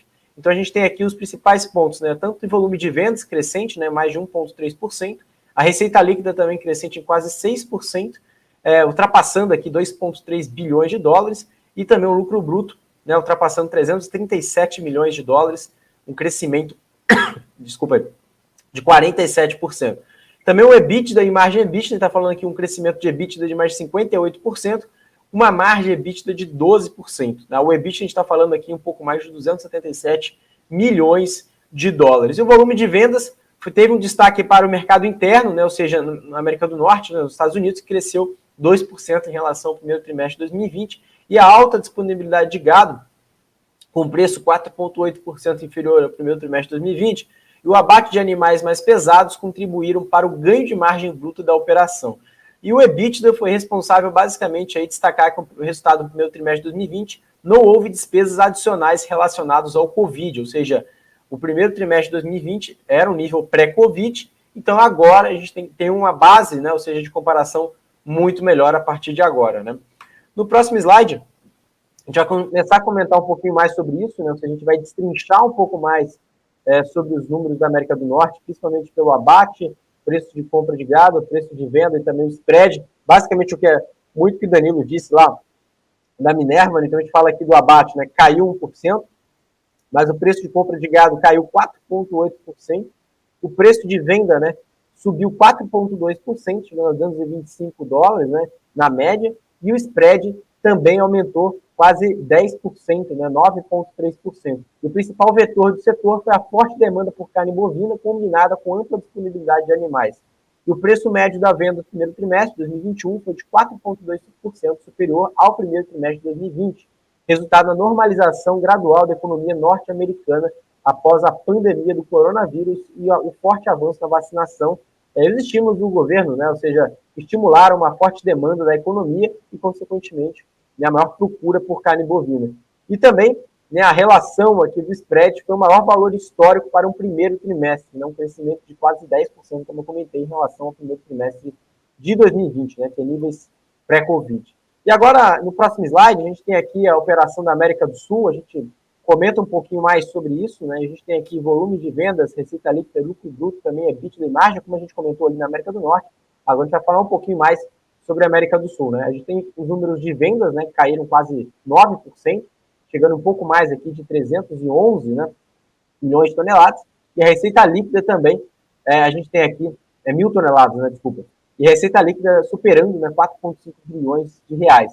Lucro bruto, a gente está falando aqui um crescimento, uma queda, né, desculpa, aqui de 35%, chegando a quase 400 milhões de reais, e também uma queda de margem bruta, né, chegando um pouco mais aqui de 8,7% ante 16,5%. E aqui também de EBITDA, tive uma queda de quase 54% nessa relação, e também a margem EBITDA caindo consideravelmente de 12,3% para 4,6%. O volume de vendas da Operação América do Sul foi de 311 mil toneladas, como eu comentei ali no começo, no primeiro slide, aqui traz aqui o volume de vendas, foi 8,6% menor que o volume do primeiro trimestre de 2020, explicado pela diminuição das vendas destinadas a mercados domésticos. E a receita líquida foi de 4,6 bilhões, né, quando comparada ao primeiro TRI, explicada pelo aumento do volume de exportações e a desvalorização de quase 30% do real frente ao dólar. E também a relação de geração de caixa operacional, né, o EBITDA, que teve uma redução de 54,6%, foi explicado pelo aumento de 52% no preço da matéria-prima em relação também ao primeiro trimestre de 2020. Agora, no próximo slide, a gente vai falar um pouquinho mais, né, sobre o mercado na operação da América do Sul, principalmente na relação de exportação. Então, a gente está entendendo aqui a parte de exportação em relação da receita aumentou 1% em relação ao primeiro trimestre de 2020, correspondendo a 60%. E também a maior parte, né, do destino das exportações da companhia, a gente chama aqui de Grande China, né, correspondendo a China e Hong Kong, chegando a quase 60% das exportações. União Europeia em quase 20%. Também a gente tem o Oriente Médio com 8% desse share. E também aqui uma participação muito forte aqui, em 64% totais das exportações foram destinadas à Ásia, com destaque para a China e Hong Kong, contra 59% do período, né? Como eu estava comentando aqui, estava falando do primeiro trimestre de 2020, e o primeiro trimestre de 2021 foi muito considerável e trouxe uma leitura muito forte de que a China vem consumindo cada vez mais carne bovina e traz aí uma leitura claramente de uma leitura forte de recuperação econômica e também, claro, do melhor renda per capita em relação aos trimestres passados, né? Ou seja, a captura do projeto de eficiência operacional foi de 80 milhões de reais e teve um impacto direto na performance operacional da América do Sul. E a companhia também trouxe aqui alguns dados, aqui, tanto na parte do Uruguai e também na Argentina. Na Argentina, eles trouxeram a melhoria no rendimento desossado em miúdos, melhor aproveitamento de carne com osso para a China e outras capturas no corporativo. E também aqui no Brasil a gente tem uma alta, né, de 0,8% no rendimento do traseiro e no dianteiro uma alta de 0,6% e também uma relação de 10% no custo de embalagem por tonelada. E também no Uruguai traz aqui uma melhoria do mix comercial com destaque para os produtos orgânicos, otimização do custo fixo por animal e também uma melhora no rendimento de desossados e miúdos, assim como aconteceu também na Argentina. Tá? Agora no próximo slide, para comentar um pouquinho mais sobre a receita líquida e também sobre o EBITDA.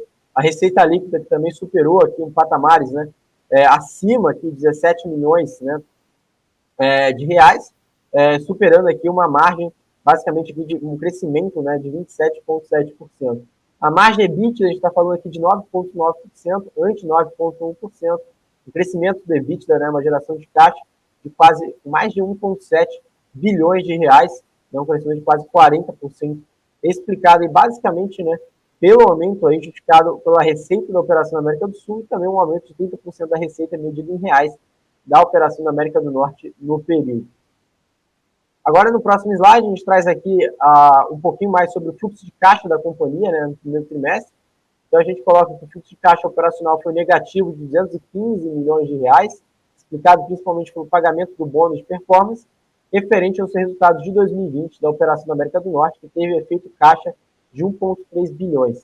E os investimentos do trimestre foram de 396 milhões de reais, sendo que aproximadamente 54%, equivalente a mais de 212,7 milhões de reais, foram destinados à manutenção e melhorias das operações, sendo o restante destinado a processo de crescimento orgânico. A gente vê aqui que o fluxo de caixa operacional também correspondendo basicamente aqui com CAPEX, também juros e também itens pontuais, como eles comentaram aqui, que teve um efeito caixa de quase aqui 1,3 bilhões de reais. Tá? Agora, colocando um pouquinho mais sobre essa perspectiva de desalavancagem, fica muito claro, né, em relação no próximo slide, a gente fala aqui da evolução da dívida líquida e alavancagem da companhia, que atingiu um pouco mais aqui, né, de 3 bilhões de dólares, né, um crescimento de 7,5% em relação da dívida do quarto trimestre de 2020, e o aumento é explicado principalmente pela performance negativa da geração de caixa no primeiro trimestre.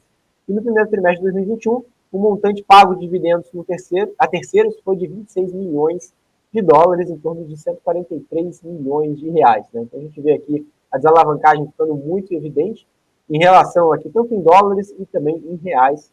Né? Ou seja, a gente estava observando aqui a dívida líquida em dólares e também em reais, caindo de forma muito considerável. Tá? Passando aqui para o próximo slide, né, para falar um pouquinho mais sobre isso, a gente consegue enxergar um pouquinho mais sobre a posição da dívida, né, ou seja, a posição de caixa cronograma da dívida da companhia. A gente vê que a maior parte da dívida está relacionada a 2020, 2021, 2022, ali de forma mais próxima, né, mas depois de 2023 a companhia não tem dívidas tão relevantes assim, somente de 2026 para frente, que somam um pouco mais de 2,6 bilhões de dólares. Tá? A maior parte da companhia tem uma dívida em 90% em dólares, né? Então a companhia, a gente já fala que ela é dolarizada, né? E a maior parte da dívida é de longo prazo, né? 75% da dívida, considerando que 25% dessa dívida é de curto prazo. O custo médio, como a gente comentou ali no primeiro slide, a gente vai falar aqui um pouquinho mais que o custo médio é em torno de 4,66%, e também é ao ano, né? E essa relação do prazo médio também aumenta de 5,05 anos, né? Ou seja, em torno de 5 anos o prazo médio da dívida, né? Então, essa relação aqui da companhia, da sua posição de caixa, cobrir os vencimentos das dívidas pelos próximos 21 meses, o prazo médio da dívida passou aí por um pouco mais de 5 anos, um crescimento de quase 2 anos em relação ao quarto trimestre de 2020. E o custo médio da dívida, né, foi em torno de 104 pontos base, né, inferior ao quarto trimestre, e menor patamar histórico da companhia, ou seja, a companhia nunca ficou tão desalavancada como está sendo no momento, ou seja, uma geração de caixa muito absurda ao longo dos trimestres, que promoveu aí a Marfrig estar num patamar muito atrativo, e também, claro, vem fazendo aí aquisições como o último movimento que a gente comentou aqui, com o próprio Danilo, né, ou seja, a movimentação da BRF, né, ou seja, o próprio Marcos Molina, né, comentou o interesse na BRF e investiu, né, comprando um pouco mais de 24,23% da BRF. O resultado financeiro, aqui no próximo slide, a gente traz aqui para falar um pouco mais sobre isso. O resultado financeiro foi uma despesa de 345,6 milhões de reais, ou 63,2 milhões de dólares, o menor patamar histórico da companhia. Tá? Então, isso é um número também histórico, um número muito importante, né, que mostra que a companhia cada vez mais está ficando muito eficiente. Né? E também no próximo slide a gente traz aqui para falar um pouquinho mais sobre o resultado líquido, né, no primeiro trimestre de 2021. A gente comenta aqui que a forte performance operacional, aliada aqui ao programa de redução de despesas financeiras, levou a companhia a registrar um lucro líquido de 279 milhões no primeiro trimestre, ante um prejuízo de 137 milhões no primeiro trimestre de 2020. Né? Então a gente vê aqui basicamente a companhia virando a chave, né, ou seja, gerando muito caixa, e também mostrando, né, ou seja, um crescimento operacional muito forte, aliado, claro, à redução de despesas.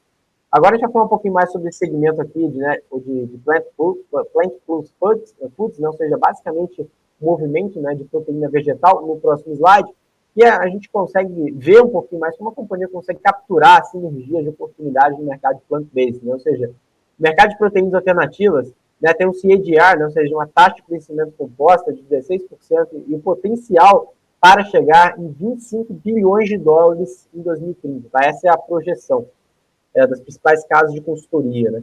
E também os hábitos do consumidor estão evoluindo, com 52% dos brasileiros em busca de proteína alternativa. E a JV da Plant Plus Foods, principais marcas que eles trouxeram desde maio de 2020, a Marfrig aí anunciou o acordo para anunciar aí a JV no ano passado.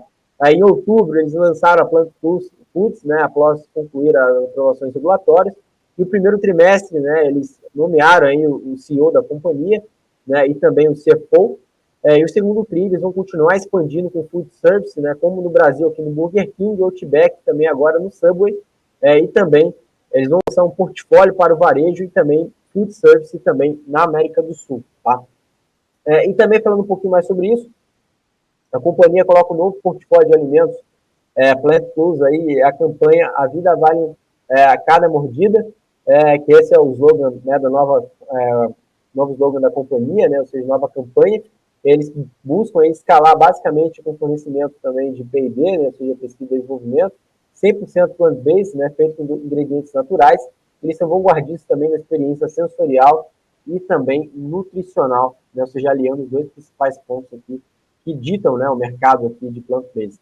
Passando aqui para o próximo slide, a gente fala aqui que a Marfrig ela possui um robusto modelo de gestão de ESG. Os pilares, né, estratégicos da companhia são basicamente o controle da origem, né, os outros players também fazem muito isso em relação aqui do rastreio, né, rastreio do gado, né, o controle de origem, os usos de recursos naturais, né, a água, energia, o gado, né, consome muita água e, consequentemente, muita energia, então eles querem cada vez mais, né, diminuir esse consumo e também trazer uma gestão, tratamento de descarte de influentes e também de resíduos, traz aí também uma responsabilidade social. E o bem-estar animal também, né, uma pauta muito importante, e que traz aí, consequentemente, né, uma solidez financeira, traz aí todos os seus clientes, né, e produtos mais satisfeitos e uma excelência operacional que basicamente trouxe uma governança corporativa aliada ao Comitê de Sustentabilidade, né, vinculado ao Conselho, o Chairman e o CEO, 2 conselheiros, 2 membros independentes, um deles ex-diretor executivo do Greenpeace. Tá, então, esses são os principais pontos aqui. Falando um pouco mais sobre o ESG, no próximo slide a gente fala um pouquinho sobre a trajetória do ESG, né, ou seja, a companhia está há mais de 10 anos investindo nessa pauta. Em 2009, eles tiveram um compromisso com a cadeia livre de desmatamento da Amazônia. Em 2010, tiveram o lançamento da plataforma aí de geomonitoramento via satélite. Em 2014, eles alcançaram 100% dos perímetros das fazendas na Amazônia. E também em 2018, né, Marfrig estabelece a parceria com a Embrapa para lançar carne a carbono neutro e carne de baixo carbono. Em 2019, Marfrig inicia monitoramento de focos de incêndio na Amazônia via satélite. E no último slide, né, a gente coloca aqui que a companhia anuncia a liderança no ESG no setor com ações e compromissos sérios. Então, a gente tem aqui a carne carbono neutro, né, que é a marca da Viva. A companhia também tem a habilitação para produção orgânica no padrão dos Estados Unidos e também anunciou a primeira CPR verde do Brasil e também, né, a primeira empresa proteína animal brasileira a se comprometer aí, basicamente, Science-Based Target, né, com metas de redução de emissões com base científica. Então, são os principais pontos aqui para falar um pouquinho mais sobre a Marfrig, Débora. Maravilha, Alex. Agora também vamos falar dos números desse primeiro trimestre da JBS, aliás, JBS que passou por esse cyberataque aí no final desse mês de maio, né, fechando operações aí na Austrália, como você já comentou um pouquinho aqui durante a nossa entrevista com o Danilo, né, segundo o CEO da companhia no país, ainda não se sabia por quanto tempo as operações ficariam paralisadas na Austrália. Ainda não também estava claro se o ataque havia afetado as operações em outros países, como Canadá e Estados Unidos, além da empresa afirmar que também não sabia quando as atividades poderiam ser retomadas e que a prioridade era avaliar o impacto e a extensão do ataque à JBS, que não havia respondido aí aos pedidos de esclarecimentos sobre os fatos que eles também foram abordados, foram questionados sobre, eles não quiseram falar sobre, né? Bom, mas vamos lá, que situação, né, Alex? Explica aí pra gente como foi esse primeiro trimestre, então, aí da companhia. Já não basta o canal de Suez, né? Agora os hackers também fazendo essa movimentação também com a JBS. Espero que esteja normalizado aí o mais breve possível, né? Que também a companhia consiga aí reavaliar os danos, né? Vamos falar aqui um pouquinho sobre a questão aqui da JBS, né, os principais pontos em relação ao primeiro trimestre de 2021. Eu acho que começando aqui com a SD, rapidamente, a gente já comentou aqui na BMC News, mas vale a pena falar rapidamente, passar de uma forma bem rapidinha para relembrar que a companhia, né, a JBS, tem um compromisso para ser net zero emissões em 2040, ou seja, compensar, né, 100% as suas emissões de gases, né, o efeito estufa, no planeta em até 2040, eles vão fazer como isso, né? Eles vão fazer basicamente aliando, né, a remuneração variável da liderança da companhia com essas metas de sustentabilidade e também o desmatamento legal zero com toda a cadeia produtiva da companhia, incluindo seus fornecedores de seus fornecedores, ou seja, basicamente toda a cadeia, um investimento de mais de 100 milhões de dólares em pesquisa e tecnologia e novas práticas de agrícolas, né, regenerativas. No próximo slide, a gente vai tocar um pouquinho mais sobre isso, que a transparência da cadeia, né, a companhia trouxe uma plataforma de pecuária transparente, que traz aí um critério de monitoramento de desmatamento ilegal de florestas nativas, invasão de terras indígenas, invasão de terras de conservação ambiental, áreas embargadas pelo IBAMA e também que trabalham análogo à escravidão, que isso, infelizmente, ainda acontece e a JBS está fazendo essas movimentações, basicamente utilizando a tecnologia para coibir esse tipo aí, ainda que acontece ainda no Brasil, né? E também, passando no próximo slide, eles trouxeram aí um novo protótipo, né, ou seja, nova forma de trabalhar, que chamam de escritório verde, né, apoiando o pecuarista na regulação ambiental, que traz uma estrutura muito interessante, né, que presta consultoria ambiental jurídica e técnica para a regularização ambiental de seus fornecedores, já são mais de 13 escritórios verdes instalados em todo o Brasil. No próximo slide, a gente fala aqui um pouquinho mais sobre o fundo da Amazônia, né, então o fundo privado, né, da JBS, uma geração de impacto social e ambiental, que inicia sua atuação em mais de 6 projetos aprovados e tem o objetivo de fomentar o desenvolvimento do bioma amazônico, né, promover a conservação e uso sustentável da floresta e aumentar a qualidade de vida de todo o entorno, né, do Amazônia. No próximo slide, a gente tem aqui a pauta de diversidade e inclusão, né, a companhia assinou publicamente ali o compromisso pela equidade racial, e também, claro, aderindo ao movimento Mulher 360 para promover a diversidade de participação de mulheres no mundo corporativo. E a JBS nos Estados Unidos é a 15ª companhia mais procurada por mulheres para se trabalhar no total de quase 17 mil empresas do setor. Tá? Então, um número muito importante, muito legal.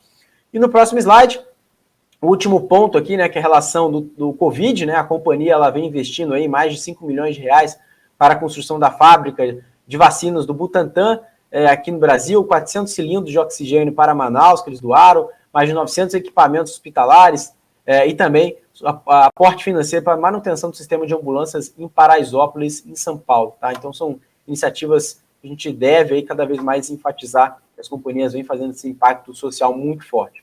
E agora, falando um pouquinho mais sobre a companhia em si, né, os movimentos, né, os investimentos, a inovação, os destaques operacionais.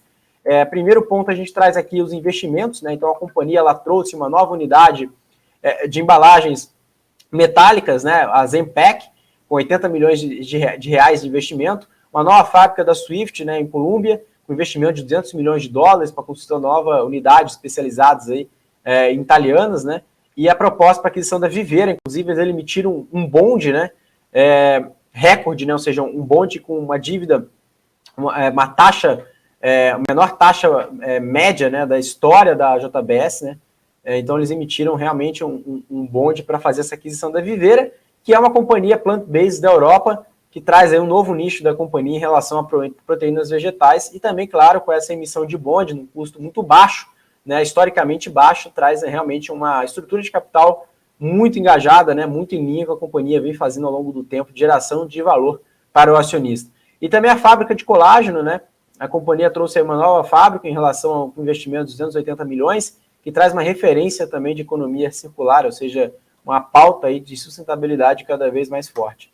No próximo slide, a gente fala aqui um pouquinho mais sobre inovação, né, a companhia traz seu DNA também com a inovação, tanto aqui no lançamento de novas marcas, como a parte da Levíssimo na Seara, né, ou seja, que teve o saboroso, né, que eles falam, presunto e leve com peito de peru, feito 100% de lombo suíno, com 38% menos de sódio e 30% menos de gordura, e lançaram também o Seara Pescados, que é a linha de segmento de peixes e frutos do mar. Eles também tiveram o lançamento da JBS Couros, né, que é a V-Block, que liderou, né, a inovação com o lançamento do primeiro couro com ação anti-Covid no mundo, desenvolvido uma tecnologia de 100% brasileira, e o fornecimento, também o fortalecimento das marcas digitais cada vez mais fortes aqui da Swift e da Seara com o Digital Trade, né.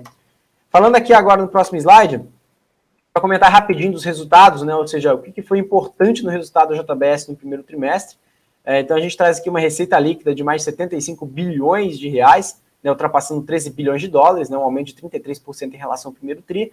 Um EBITDA, né, uma geração de caixa de quase 7 bilhões de reais, né, que dá em torno de 1,3 bi de dólar, né, um crescimento de 75%, 75,8% em relação ao primeiro trimestre, e uma margem EBITDA de 9,1% e um EBITDA ajustado recorde de 32,5 bilhões nos últimos 12 meses, tá?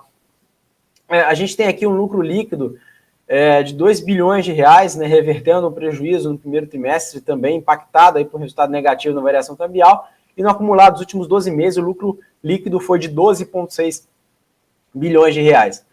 Como eu comentei, né, eu estava falando um pouco mais do bonde da companhia, eles conseguiram ter o menor nível de custo médio da dívida, tá, em 4,9% em redução à despesa financeira líquida de 17,9 milhões de dólares em relação ao primeiro trimestre. Ou seja, o movimento que a Marfrig e também que a Minerva vem fazendo ao longo dos trimestres, a JBS também vem surfando, que traz uma clara, né, uma nítida desalavancagem, né, ou seja, alavancagem a companhia, a dívida líquida por EBITDA, de 1,67 vezes em dólares e 1,76 vezes em reais. Tá? Então a gente traz aqui um fluxo de caixa operacional negativo de 629 milhões de reais, principalmente ao pagamento de acordos no trimestre em relação a 1,1 bilhão, e geração de caixa livre negativo de 3,5 bi, devido à concentração de pagamento e recomposição de estoques. E também a companhia, como eu acabei de dizer, né, a companhia trouxe uma aquisição, né, um acordo para a Vivera de 341 milhões de euros, a terceira maior empresa de produtos plant-based na Europa, com amplo portfólio disponível em mais de 25 países. Agora, comentando um pouquinho mais sobre os resultados consolidados, né, no próximo slide, a gente traz aqui que uma receita líquida também aumentou em torno de 33%, chegando aqui em 75 bilhões de reais. O EBITDA também crescente, né, em mais de 75%, o lucro bruto também sendo acompanhado, né, um crescimento de 52%, e já o lucro líquido também ultrapassando 2 bilhões de reais, tá? Agora, começando a falar um pouquinho mais sobre geração de caixa, né, como a gente comentou ali naquela tabela de destaques, aqui a gente consegue entender um pouquinho mais sobre isso. No próximo slide a gente consegue ver um valor, né, basicamente aqui em relação do fluxo de caixa livre, também como a gente estava comentando anteriormente, e o CAPEX também aumentando, né, quase 94% em relação aos investimentos, superando aqui 1,7 bilhões de reais, tá? E também a despesa financeira, está vendo aqui basicamente, né, uma queda de 9,5%, que traz aí uma alavancagem operacional muito forte para a companhia. E agora, no próximo slide, a gente passa aqui para falar um pouquinho mais sobre o perfil da dívida, que vale a pena a gente enxergar um pouquinho mais sobre isso, né? Ou seja, a companhia ela tem um cronograma de prazo médio da dívida de 6,3 anos, lembrando, né, a Marfrig estava contando com em torno de 5,05 anos, né? E também a JBS, Estados Unidos, possui 1,8 bilhões de dólares, né, em torno de 10,5 bilhões de reais, em linhas de créditos rotativas e garantidas. E o caixa da JBS fechou um pouco mais de 10,3 bilhões de reais, né, e a alavancagem também caiu muito, né, ou seja, caiu de 2,77 vezes em reais para 1,76 vezes em reais, e também em dólares caiu de 2,17 vezes em dólares para 1,67 vezes em dólares, né. E abrindo aqui o perfil da dívida, mais de 91% da dívida está em longo prazo, somente 9% da dívida é de curto prazo, e também, lembrando, né, a Marfrig estava em torno de 75% de longo prazo e 25% de curto prazo, então vale a pena a gente ficar comparando. E também a abertura, né, de moeda, né, fazendo esse breakdown aqui, a gente vê que a companhia dolarizada, assim como a Marfrig, no mesmo patamar ali de 90%, né, em dólares, em torno de 10% em reais, né.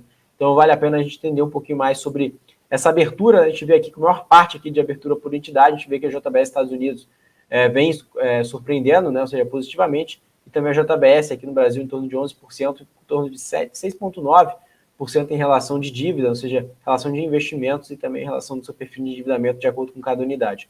Agora, comentando um pouquinho mais sobre as principais unidades da companhia, no próximo slide a gente vai falar um pouquinho mais sobre a Seara, que traz uma receita líquida, né, crescente de 34,4%, chegando um pouco mais de 7,8 bilhões de reais e um EBITDA de 933 milhões de reais, né, basicamente que correspondente, né, um aumento, uma queda, né, de 5%, e também, é claro, a margem caindo de 11,9%. Agora, falando da JBS Brasil, a gente vê aqui um EBITDA caindo 30%, né, para 236 milhões de reais, e uma receita líquida aumentando aqui um pouco mais de 11 bilhões de reais, né, 41% de aumento no período. Já no próximo slide, a gente tem aqui, né, a parte dos Estados Unidos, né, na parte bovina, né, então a gente vê aqui que a receita líquida cresceu 7,7%, né, superando aqui 5 bilhões de dólares, e o EBITDA também superou 532 milhões de dólares, crescendo absurdamente 117%, e também superando 9,6% de margem EBITDA. No próximo slide, a gente comentando aqui sobre a parte de porcos, né, de suínos nos Estados Unidos, a gente vê que a receita líquida aumentou em torno de 8%, superando aqui 1,6 bilhões de dólares, e o EBITDA também de 128 milhões de dólares, caindo 1%, e também, claro, a margem EBITDA caindo 7,9%, e chegando a 7,9%, ante a 8,7% em relação ao trimestre anterior, né, o primeiro trimestre de 2020. Já na parte da Pringles, né, a gente tem aqui a receita líquida crescendo 6,5%, né, superando aqui a 3,2 bilhões de dólares, né, um EBITDA também de 254 milhões de dólares, superando aqui um patamar de 53%, e uma margem EBITDA de 7,8% em relação ao primeiro trimestre, que era em torno de 5,4%. No último slide, Débora, a gente tem aqui para falar um dado muito interessante, que é as exportações consolidadas, né, de exportações da JBS no primeiro trimestre. A gente traz aqui que a grande China, né, que corresponde aqui a Singapura, Hong Kong, China, a companhia exporta basicamente 30% de tudo que ela faz aqui para a China, 11% para a África e para o Oriente Médio, Japão 10,5%, e também a gente tem aqui os Estados Unidos com 8,2%, Coreia do Sul de 7,9%, e a Ásia correspondeu 51,9% ao total de todas as exportações, que traz uma receita de exportações em torno de 3,4 bilhões de dólares somente no primeiro trimestre de 2021, Débora. Então a JBS é uma companhia muito marcante em relação a investimentos, também novas aquisições e também, claro, mostrando uma geração de caixa muito forte, aliado também à menor despesa financeira, que traz uma alavancagem operacional cada vez mais robusta e também um patamar, né, ou seja, de endividamento, um custo médio da dívida em relação também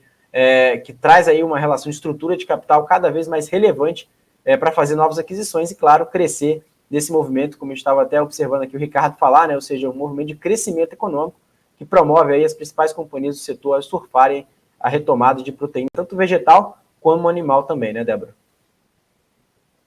É isso aí, Alex. A gente vai ficando por aqui depois de ter falado bastante aí sobre esse setor aí de frigoríficos no dia de hoje, né, Alex? Super obrigada pela sua companhia de sempre, por sempre estar atento aí a todos os cases do mercado. Até amanhã. Obrigado, Débora. Eu que agradeço a todos aqui da BMC News, toda a equipe, todos vocês que nos assistem. A gente está sempre aqui ligadinho, trazendo as principais novidades do mercado financeiro para todo mundo. Um grande abraço, Débora. A gente vai conversando aí durante a semana. É isso aí. Eu vou ficando por aqui também, lembrando que você pode continuar acompanhando as notícias do mercado nas redes sociais da BMC News, que é a sua TV do mercado financeiro. Estamos ao vivo sempre de segunda a sexta-feira pelo nosso canal do YouTube a partir das 9h45 da manhã, com notícias e análises dos melhores especialistas do mercado. Eu, Débora Oliveira, vejo você aqui amanhã no YouTube da BMC News. Obrigada pela sua audiência. Tchau, tchau.